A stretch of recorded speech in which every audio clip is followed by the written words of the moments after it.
As much as everyone knows solo heroes like Spider-Man or Batman, we also have iconic teams. The Avengers and the Justice League probably pop up in a lot of heads because of their movies, but people also know the X-Men and the Teen Titans. I'm not here to talk about either of them. You read the title, right? Let's talk about the Fantastic Four. So, for anyone who's unfamiliar, here are the spark notes on the team. The Fantastic Four debuted way back in November of 1961. They were created by the two GOATs, Jack Kirby and Stan Lee. We've got Reed Richards, Sue Storm, her brother Johnny Storm, and Reed's best friend Ben Grimm. They went into space on a mission, they got caught in some cosmic rays, and they came back with powers. Reed could stretch, Sue could turn invisible, Johnny became the Human Torch, and Ben became the Thing. The four of them go on all kinds of adventures in space, other dimensions, or simply on Earth. These four popped up at a time where DC was pretty much in charge of the comic game, but they were able to put Marvel on the map, which is exactly why you'll hear a lot of people call them Marvel's first family. Lee and Kirby were able to put their own stamp on comics because of how different this group was for the time. They were celebrities who didn't enjoy the fact that they had powers all the time, and because of their unique situation, the Fantastic Four became staples and opened the doors for characters like the Hulk and Spider-Man to pop up down the line. The Fantastic Four have been in a bunch of things outside of the comics, including games, making cameos in cartoons, and having their own cartoons and movies, with one coming up in a few years. I just have to say I miss the Fantastic Four interacting with other heroes outside of the comics. Just seeing Iron Man and Mr. Fantastic talking to each other, or them helping fight Skrulls in a show like Superhero Squad, puts a smile on my face easily. Seeing these kinds of team-ups or interactions are always cool when they happen. I don't really have the most to say about the 60s or 90s cartoons because I didn't really grow up with them, but it seems like the 60s cartoon is pretty okay at adapting what was in the comics. And the theme song for the 90s cartoon was so incredibly 90s.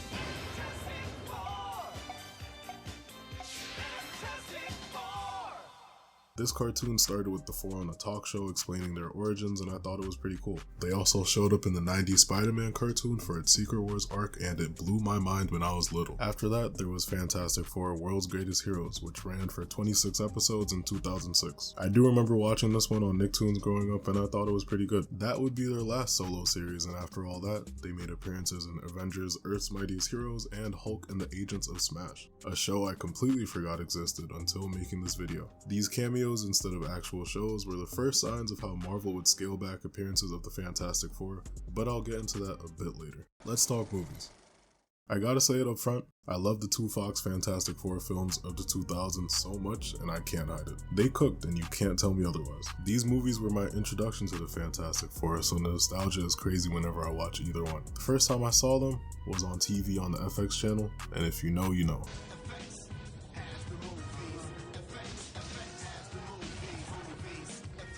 I truly believe the casting for these movies was peak, and their team chemistry was on point. I feel like a lot of people remember these movies to be a lot worse than they actually were, but I could be biased. The first movie did a great job of introducing the Fantastic Four in a modern way for the 2000s. A subtle thing the movie showed off is how each one of them connects to their power, like Reed's expansive, flexible mind, Sue feeling like she's never really being seen, Ben's abrasiveness, and Johnny's hot-headedness. It's simple but nice to see. Michael Chiklis, who plays the Thing, is also very underrated and was able to portray Ben and his struggles in this film in such a great way that it makes him the highlight of both of these movies. The main conflicts in this one were everyone grappling with their powers while Reed tried to find a cure for them, and Doom trying to become more powerful, but ultimately they defeat him and decide to continue to use their powers for good. Now, Rise of the Silver Surfer continued the absolute level of peak and did a really good job of expanding what they established in the first one. The star status of the team was shown off in good funny ways, and the four have to deal with the new threat of the Silver Surfer and Galactus. And I have to say it right now, the Silver Surfer is him too many times during this movie, and I really just have to explain it all to you. Basically, he arrives on Earth so that Galactus can eat it because he eats planets. It's his thing. The Surfer pulls up, interrupting Reed and Sue's wedding, and Reed sends Johnny off to chase after him. You cannot tell me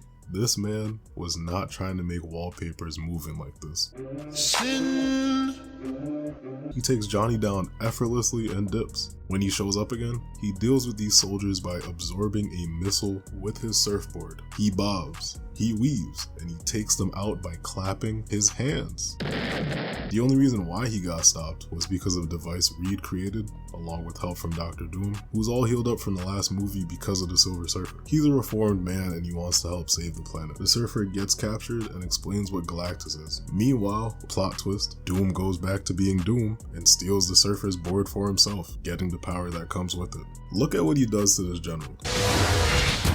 It had me traumatized as a kid. The four help free the Surfer and go after Doom, hopping into this new fantastic car that Reed had been working on. And look at how he's smirking like he's saying, yeah, I did that. They're able to catch up to Doom, but with his new power, he whips them away effortlessly. This man knocks him into China, and he's not done yet. He tries to kill the Surfer with a spear that he spawns in himself, but ends up bringing Sue to 1 HP because she tried to protect the Surfer. Immediately after that, Galactus pulls up. So if you remember a little bit ago when I put a picture of Galactus and the Surfer on the screen, he's looking a little bit different in this movie. And it's one of the few things that hold this one back and make me like the first one just a bit more. I would have had no issue with the big guy in the colorful suit, but being modern and sort of realistic was hip at the time. Just like the evil bright beam in the sky that was in like every other movie not too long after. Anyway, one thing I forgot to mention is after his first encounter with the Silver Surfer, Johnny got hit with some cosmic radiation that makes him switch powers with whoever he touches. So, the team uses that to their advantage. He takes the other three's powers and goes to fight Doom himself. Johnny's able to get Doom off the board with some help from Ben and the Crane, but while all of this is going on, Sue dies.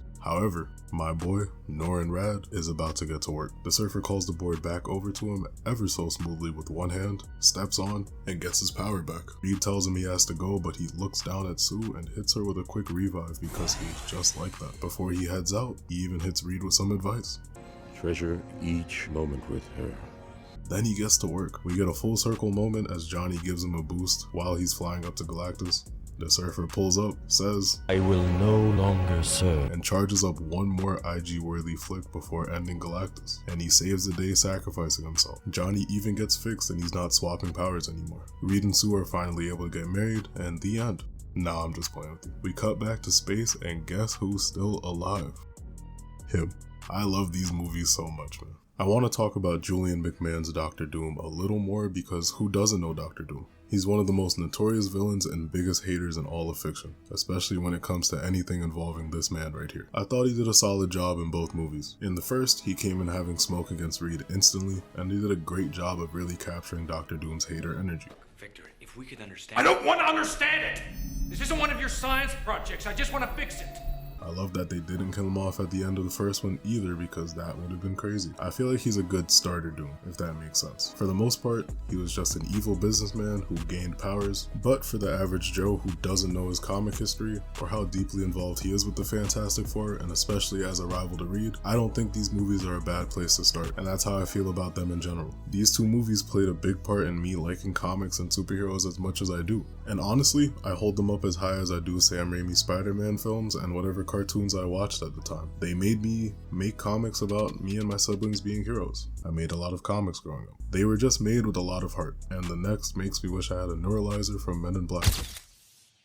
2015's Fantastic Four is one of the worst movies I've ever seen, and while I wish I was saying that to be dramatic, I'm not. I found out recently that this movie was made just so Fox could keep the film rights for the team, and that makes a lot of sense. There were some things that did well, but that isn't even a long list. This movie was also heavily inspired by the Ultimate Fantastic Four, where the group is a lot younger. I'm not the biggest fan of that version of the group because I'm just not a big fan of the Ultimate Comics. Generally, this movie looked good, and these four were pretty great in their roles. I really enjoyed Miles Teller as Reed especially, but the biggest issue with this movie was that you don't have a reason to care about this group, and that's because there isn't enough time to. The plot rushes and drags like crazy to the point where I was just waiting for it to end. Even talking about it now, I don't feel anywhere near the amount of excitement I did with the last two. So, I don't even have much to say. This time around, they get their powers after going into another dimension, and when they come back, we get a bit of body horror as they all react to what happens to them. Then they all wake up in a facility and Reed escapes after blaming himself for what happened so he can try to find a way to cure them. Personally,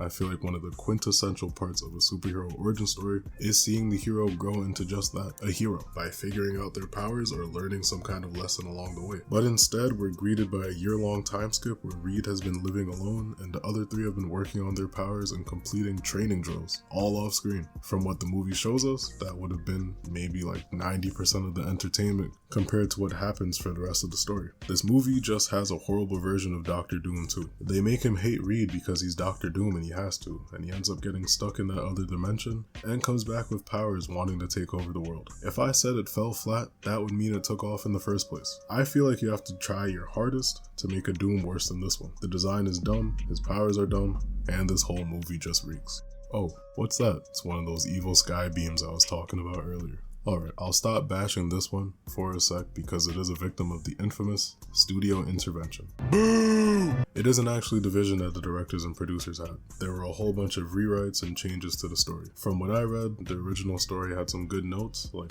appearances from Mole Man and Annihilus, two very well-known Fantastic Four villains. But I'm really just tired of hearing stories like this. Studios just need to believe in directors and give them the space to cook up. With that being said, this is a great example of how not to do the Fantastic Four, and the reception for this movie completely showed that. It was soulless, and when you really compare it to either of the 2000s films, they start to look like cinematic grails, and those movies were nowhere near perfect. What's tough is the collapse of the Fantastic Four's relevance wasn't even at the fault of a specific comic run or a really bad movie. It was simply business. In the 90s, Marvel was on the verge of bankruptcy, so they shipped out a whole bunch of their properties to different studios. Art Perlmutter, Devil Incarnate and former CEO of Marvel Entertainment, disconnected those properties even more. He basically said no free promo to any of the properties they didn't have full rights for. Those properties got pushed to the back while the Avengers, Guardians of the Galaxy, and properties that they could put into movies and shows became their main focus. Of course, Fantastic Four comics were still being made, but they were nowhere near as popular as they were before. Which brings me to today in the MCU. I'm gonna be so transparent right now. I started the script in April and wanted it to be out before Comic-Con because I was so confident that there was gonna be an official cast announcement. It is August and there are still rumors about this movie basically every week. Talking about the MCU today is already depressing enough, but now we have to dig through the mountain that is this movie cast. But before that, I obviously have to talk about Reed Richards and Multiverse of Madness. If you watched my video breaking down the state of the MCU almost a year ago, then you know I like the movie a pretty good amount. John Krasinski's a cool guy. I've never seen The Office, but he seems cool. He's been a popular fan cast since I was in middle school maybe, and I thought he was pretty okay in his very, very small amount of screen time. A lot of people despise his performance, but I'm just sitting here confused because he didn't even do much. The man wasn't even on set. You don't know him at all? I don't think so. No, I've never met him.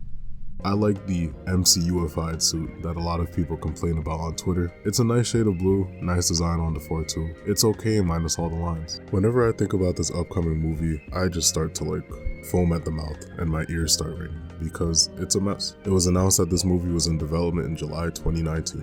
2019. 4 years later, and we haven't even had an official cast announcement. It's been rumor after rumor after rumor after rumor, and it's just been madness. They even said Mila Kunis was considered for The Thing at one point, and I actually felt my brain melting. With the strike currently going on, the casting search has been paused for the moment, which I have no problem with, but it is scary that it was never locked down in the first place. There's been about 500 different rosters for the team, but generally speaking, I think I like what I've seen. While I understand the draw that comes from wanting to get big names to round out your Fantastic Four, I'd rather have a group of no-name actors who are really able to capture the chemistry of the team. In terms of the actual story of the film, multiple leakers have said that it'll take place in the 60s or that the team is generally out of time. And that's why they've been gone this whole time. It won't be an origin story. I have no problems with this. I actually think it's a pretty good idea depending on the execution. It's also been said that Galactus is looking like the main villain and that Doctor Doom is not involved in a major way. Again, depending on the execution, I don't hate this. I'm not here to fan cast or pitch my screenplay because there are people simply much more qualified than I am. After how Secret Invasion went down and being in its fallout as I'm writing this, it's not looking too good for the MCU. Watching that show was a journey that I regret embarking on, and the finale made me remember how generational Winter Soldier was. The MCU has already covered a good amount of characters and villains that are associated with the Fantastic Four, and I hope that they don't fumble them now that they have them back. It's easy to say that there should have been a Fantastic Four project already, but hindsight is always 2020. One thing the MCU has to get right is that this is a family, and with what James Gunn was able to do with the Guardians in his trilogy, the bar is pretty high. After seeing how big of a backseat the team has taken in the sphere of Marvel as a whole, but film especially, this MCU reboot has the potential to catapult them back into the mainstream again, or completely ruin any chances of them being real icons again. I'll be seated whenever this movie comes out, and I just hope I can walk out happy. But that's it from me, man. I just wanted to talk about one of my favorite teams. If you enjoyed the video, like and subscribe because that would be fantastic for you to do. No. Okay. And thanks for the support on the last video as well. I'll catch y'all later.